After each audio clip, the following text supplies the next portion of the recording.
Meus irmãos e irmãs, a paz do Senhor, estamos iniciando mais uma lição da nossa Escola Bíblica Dominical, cujo título é Uma Atitude de Fé. Nossa lição é a terceira. E nós temos aqui um motivo de oração que a revista pede, que é para nós orarmos para que a sua fé em Cristo aumente a cada dia. Então vamos orar? Senhor nosso Deus e Pai, Senhor Todo-Poderoso, nós te louvamos, nós exaltamos, Senhor, o teu nome, porque tu és bom, tu és maravilhoso. Senhor, que nós possamos, Senhor, nesse momento, crescer mais na graça, crescer mais, Senhor, no conhecimento, Senhor Santo. Nos ajude, Senhor Pai. Nos ajude, Deus Todo-Poderoso, a caminhar na nossa caminhada. Nos ajude, Senhor, nas nossas dificuldades, Senhor, ó Deus. Senhor, eu oro que o Senhor venha nos abençoar, Senhor, que tenhamos uma aula abençoada, Senhor, na Tua presença. Abençoe a todos os irmãos, em nome do Senhor Jesus. Amém e amém. Graças ao bom Deus.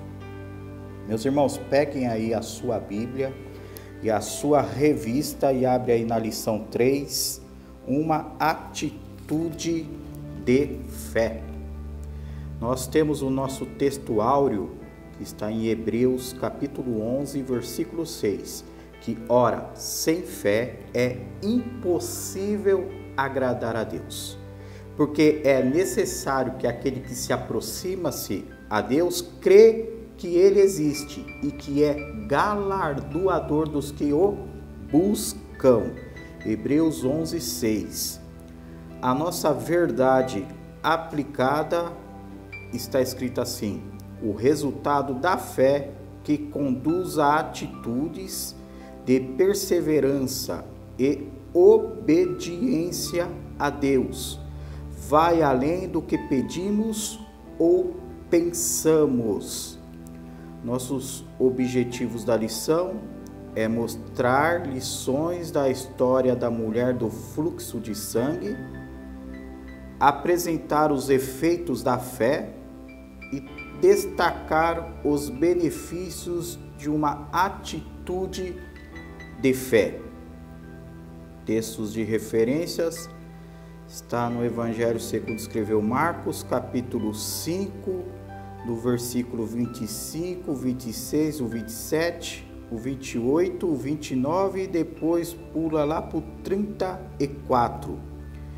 Esse texto também a gente pode encontrar em mais dois evangelhos, o de Mateus, capítulo 9, versículo 18 ao 26, e o de Lucas, no capítulo 8, do 40 ao 56. A nossa introdução tem um esboço da lição, que é condição humana, tópico 1, os efeitos da fé, o tópico 2, e o terceiro é o desfrutando os benefícios da fé e a nossa conclusão. A nossa introdução nos diz assim: o que fazer quando as esperanças se acabaram? Durante 12 anos, essa mulher padecia de um fluxo de sangue, uma hemorragia contínua que debilitava a sua vida, consumia seus bens e lhe roubava a paz. Marcos capítulo 5, versículo 25. Nós encontramos também a história lá no segundo livro das Crônicas, no capítulo 20, no versículo 12, aonde que Josafá orava a Deus, ele dizia assim: Senhor, nos ajude, porque nós não sabemos o que fazer. E a pergunta é: o que fazer quando você não se sabe o que fazer? Mas Josafá completa o versículo falando assim: mas os nossos olhos estão postos em ti. Glória a Deus por isso. O nosso tópico 1 diz a condição humana, que é dividido em subtópicos. Tópico 1.1, que é a dificuldade a ser tratada. tópico 1.2, resolvendo os problemas por conta própria. Em Jeremias capítulo 17, no versículo 5, está dizendo assim: assim diz o Senhor, maldito o varão que confia no homem e faz da carne o seu braço e aparta o seu coração do Senhor. Em Jeremias 17:7 vai dizer assim: mas bendito é o varão que confia no Senhor e cuja a esperança é o Senhor. E o tópico 1.3 diz: o cerimonialmente impura. A dificuldade daquela mulher do fluxo de sangue está registrado lá em Levíticos capítulo 15, versículo 19. Aqui vai dizer tanto da dificuldade do homem e da mulher. Mas a mulher, quando tiver fluxo e o seu fluxo de sangue estiver na sua carne, estará 7 dias na sua separação, e qualquer que tocar será imundo até a tarde. Em Levíticos capítulo 15, no versículo 27, está escrito assim: e qualquer que a tocar será imundo, portanto, lavará os seus vestidos e se banhará com água, e será imundo até a tarde. Mas quem toca em Jesus, de imundo se torna puro. A impureza se torna pura. Glória a Deus por isso. Esta é a dificuldade que a mulher do fluxo de sangue tinha naquele momento. O texto de referência lá em Marcos capítulo 5, do versículo 25 ao 26, diz que certa mulher que havia 12 anos tinha um fluxo de sangue. E o verso 26, o que havia padecido muito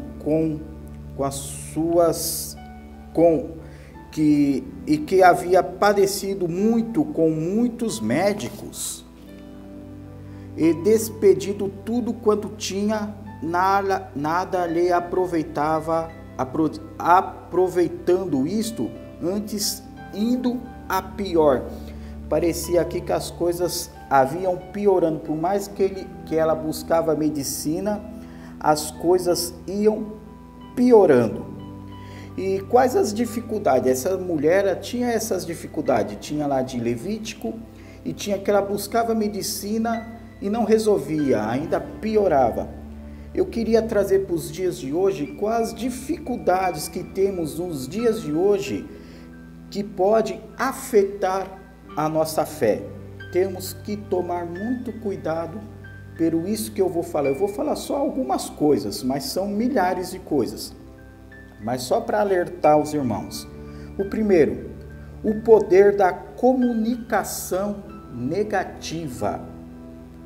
Nós lemos no livro de Reis, primeiro livro dos reis de Israel, no capítulo 19, do verso 1 ao 4, o profeta Eliseu ele fez descer fogo dos céus.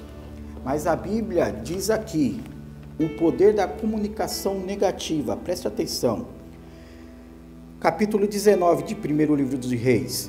E Acabe, ele foi e contou a Jezabel, e fez saber a Jezabel tudo quanto Elias havia feito, e como totalmente mataram todos os profetas à espada. Então Jezabel mandou um mensageiro a Elias, a dizer: assim me façam os deuses, e outros tanto, se de certo amanhã a estas horas não puser a tua vida como a um deles. Eu que vendo ele, se levantou e para escapar com vida se foi e veio a Berseba, que é de Judá, e deixou ali o seu moço. Olha o verso 4.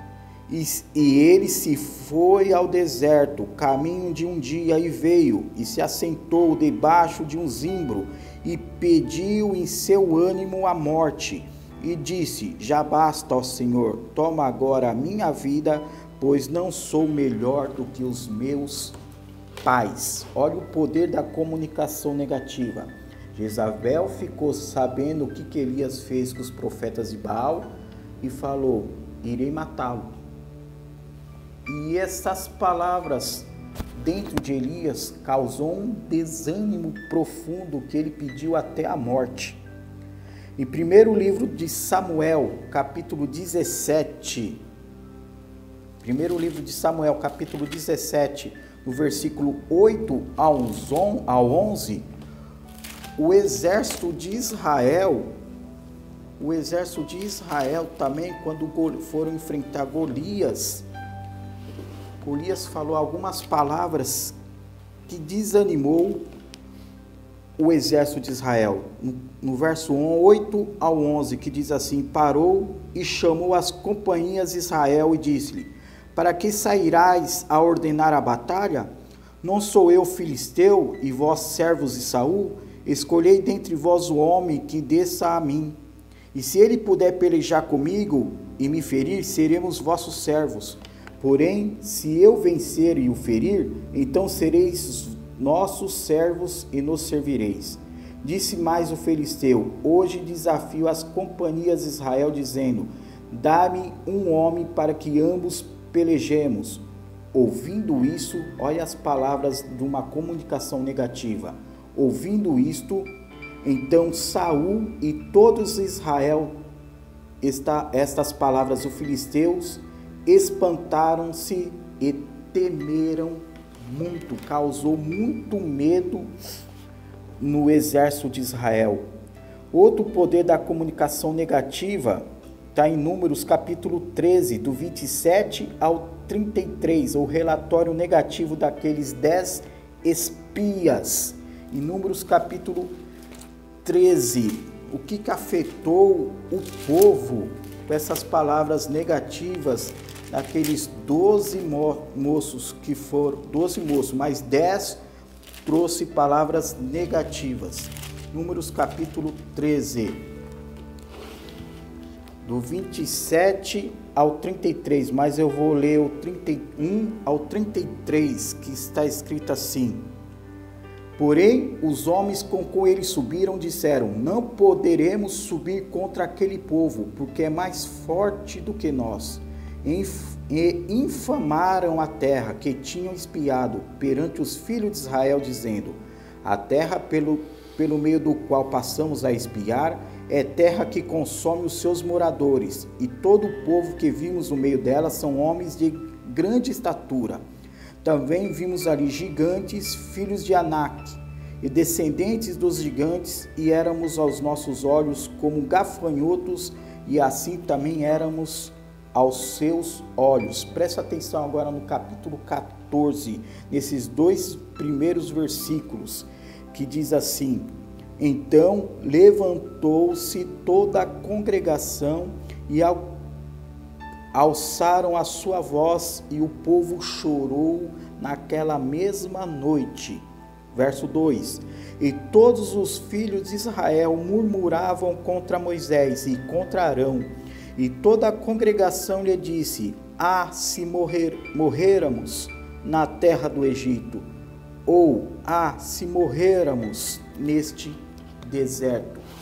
Tome cuidado com as palavras negativas durante a sua vida, que pode te trazer um profundo desânimo.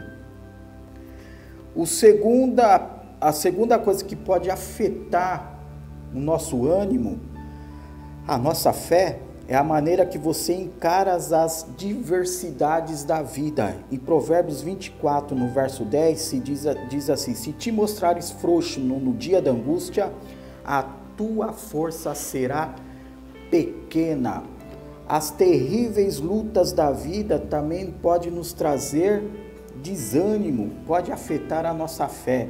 Em 2 Coríntios capítulo 1, versículo 8, Paulo diz assim: porque não queremos, irmãos, que ignoreis a tribulação que nos sobreveio na Ásia, pois o que fomos sobremaneira agravados, mais do que podíamos suportar, de maneira tal que até da vida desesperamos. 2 Coríntios capítulo 7, versículos 5 e 6 diz assim: porque, mesmo quando chegamos à Macedônia, a nossa carne não teve repouso algum. Antes, em tudo fomos atribulados, por fora combates, temores por dentro. Mas Deus, que consola os abatidos, nos consolou com a vinda de Tito. E o quarto e último, a ação de Satanás. Por isso que Paulo diz em Efésios capítulo 6, versículo 10. Nos demais, irmãos meus, fortalecei-vos no Senhor e na força do seu poder. Verso 11. Revesti-vos de toda a armadura de Deus, para que possais estar firmes contra as astutas ciladas do diabo. Tudo isso pode trazer em nós desânimo, pode afetar a nossa fé. O tópico 2 nos diz os efeitos da fé. Isso é dividido pelos 3 subtópicos, né? Vencer os preconceitos, vencer a multidão e um toque especial é o tópico 2.3. Em João capítulo 16, versículo 33, Jesus disse assim: tenho-vos dito isso, para que em mim tenhais paz. No mundo tereis aflições, mas tende bom ânimo. Eu venci o mundo. A fé gera o quê? Gera ânimo na pessoa. Vamos ver no nosso texto de referência, em Marcos capítulo 5, no versículo 27. Ela, ouvindo falar de Jesus, toda a medicina não tinha dado certo. Aquela mulher, ela estava entristecida, ela estava desanimada. Mas no verso de 27 ela fala assim: estando ouvindo falar de Jesus, veio por detrás entre a multidão e tocou no seu vestido. Imagina Jesus ali cercado por uma multidão e aquela mulher debilitada pela sua enfermidade, ela ia, aquele ânimo que gerava dentro dela, gerava aquela fé que dava aquele ânimo de chegar perto, mas a multidão afastava. Mas toda debilitada, a fé proporcionava ânimo, ela ia tentando novamente até chegar a tocar em Jesus. Imagina a dificuldade que aquela mulher teve. E no versículo 34 do capítulo 5, Jesus disse assim: e ele lhe disse: filha, a tua fé te salvou. Vai em paz e ser curada desse teu mal. A fé, ela gera um ânimo que é o nosso ativador do ser. Tem uma passagem bíblica do cego de Jericó, em Lucas capítulo 18, do versículo 35 ao 43, onde que o cego soube que Jesus estava passando e ele clamava: Jesus, filho de Davi, tem misericórdia, tem compaixão de mim. E o povo ali falando para ele: fica quieto, o povo tentava atrapalhar. Mas a Bíblia fala que ele insistentemente, ele gritava: Jesus, filho de Davi, tenha compaixão de mim. E a mulher cananeia também, de Mateus capítulo 15, do versículo 22 ao 28, ela também estava ali com a sua filha endemoniada em casa. E ela gritava: Jesus, filho de Davi, tem compaixão de mim. Até que o mestre, até que Jesus foi e abençoou essas duas vidas. Por quê? Porque Jesus, ele acalma o coração aflito. É somente termos fé em Jesus que ele irá responder a tua oração. No Salmo 27, verso 14, diz assim: espera tu pelo Senhor, anima-te, ele fortalecerá o teu coração. Espera, pois, no Senhor.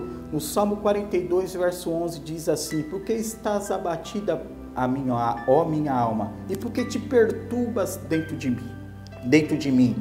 Espera no Senhor, pois ainda eu louvarei a Ele, que é o meu socorro e o meu Deus. O Salmo 116, no verso 10, o salmista diz assim: estava passando por uma dificuldade imensa.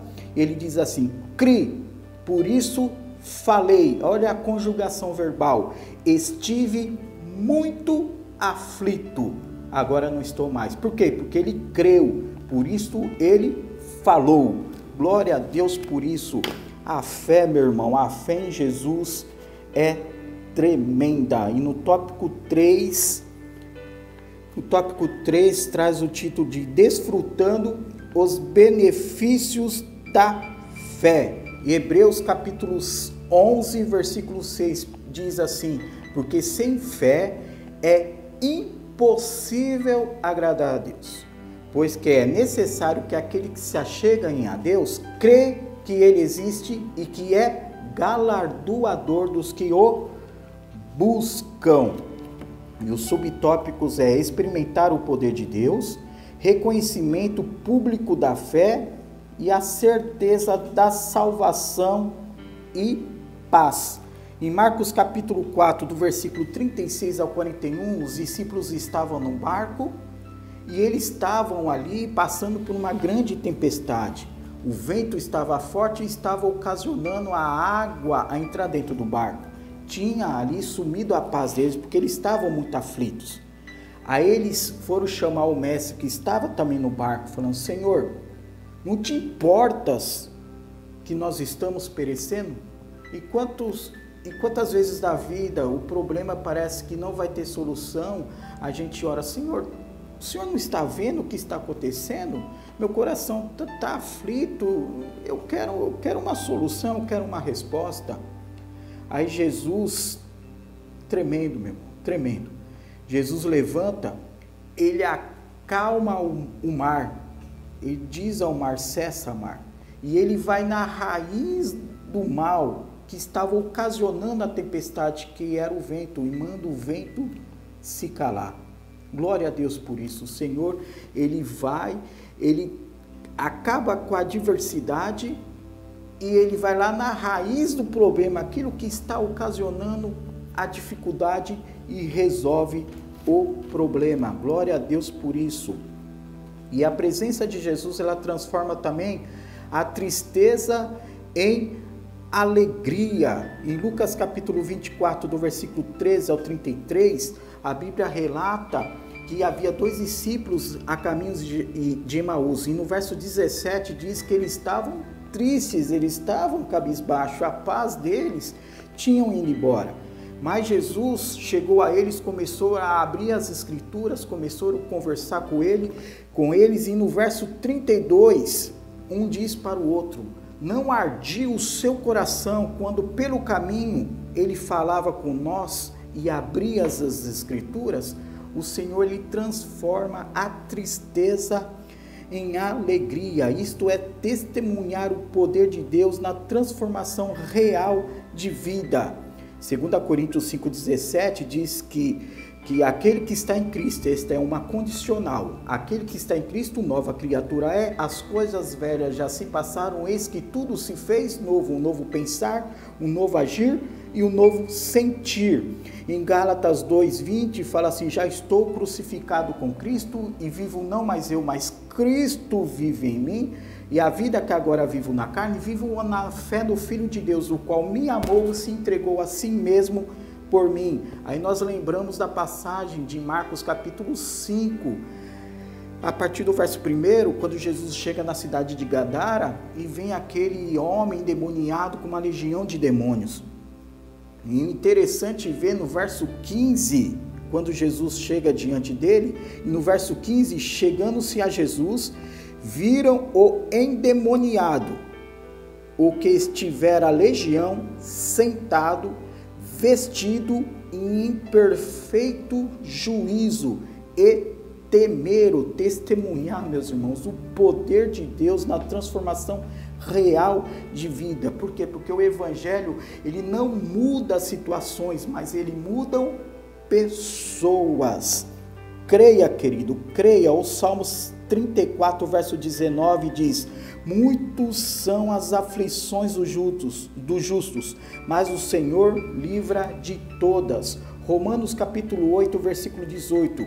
Porque para mim tenho por certo que as aflições desse mundo, desse tempo presente, não são para comparar com a glória que em nós há de ser revelada. Salmo 30, verso 5.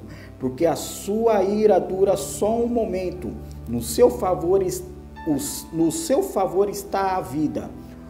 O choro pode durar uma noite, mas a alegria, ela vem pela manhã. 2 Coríntios capítulo 4, versículo 16. Por isso não desfalecemos, mas ainda que o nosso homem exterior se corrompa, o interior, contudo, se renova de dia em dia. Verso 17. Porque a nossa leve e momentânea tribulação produz em nós um peso eterno de glória muito excelente. Verso 18. Não atentando nós nas coisas que se veem, mas nas que não se veem, porque as que se veem são temporais, e as que se não veem são eternas. Glória a Deus. Creia, meu irmão. Creia no nosso Deus poderoso. Creia que a oração, ela vai mudar aquilo que precisa ser mudado. Glória a Deus por isso. E a nossa conclusão é: tocar em Jesus trouxe nova vida para essa mulher. Em todos os aspectos, a restauração foi instantânea. No mesmo instante, a hemorragia estancou completamente. A saúde, o vigor e a paz que não teve em 12 anos, em segundos, com apenas um toque de fé, ela alcançou. Leia a Bíblia, queridos. Em Romanos capítulo 10, versículo 17, fala que a fé vem pelo ouvir e ouvir a palavra de Deus. Amém? Que o Espírito Santo possa trabalhar na minha e na sua vida, querido. Um grande abraço e Deus abençoe. Amém.